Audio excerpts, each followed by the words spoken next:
small business with a big heart. What started as a very personal mission, Table of Plenty products are now not only sold in Coles and Woolworths, but exported to 6 countries, and the company turns over $10 million a year. In this episode, Georgia Main talks to Kate about growing your business, how to take it to the next level, and dealing with a major department store or supermarket.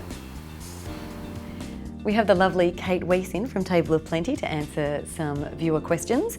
So Tracy Davidson has written in and asked, what is the best way to go about approaching retailers, especially the larger ones, to stock your products, and is there anything specific that should be in place before they will give your product a go? Okay, Tracy, that's a really good question.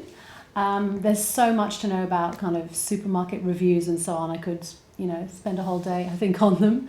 But basic things like you really need to understand about how the packaging is going to sit on the shelf. You need to know, how deep the shelf is, how high the shelf is, make sure your product would fit on it. You have to have barcodes that, are going to scan in the supermarket.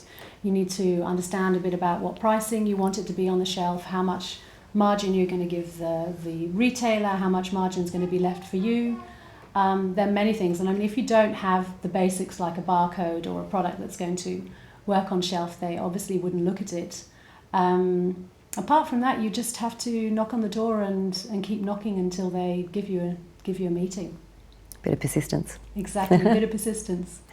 Lovely. And this other question is from Danielle Stearman from Nibbly Bits. She wants to know what you would have loved to have known early on in the business that would have helped looking back. Again, that's such a good question. There's so many things.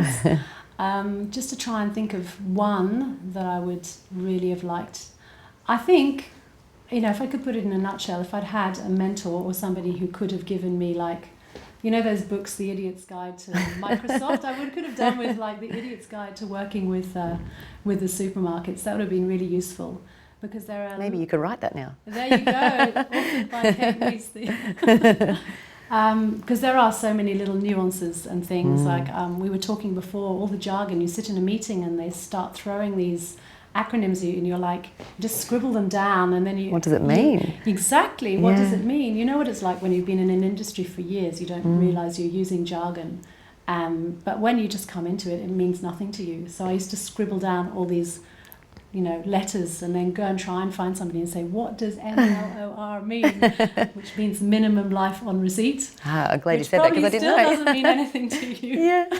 But there are many, many different things. So, if you can find somebody who's been in retail and can help you at least understand even the landscape that you're working in, that would have been really helpful. Wonderful. Well, hopefully that has help you there.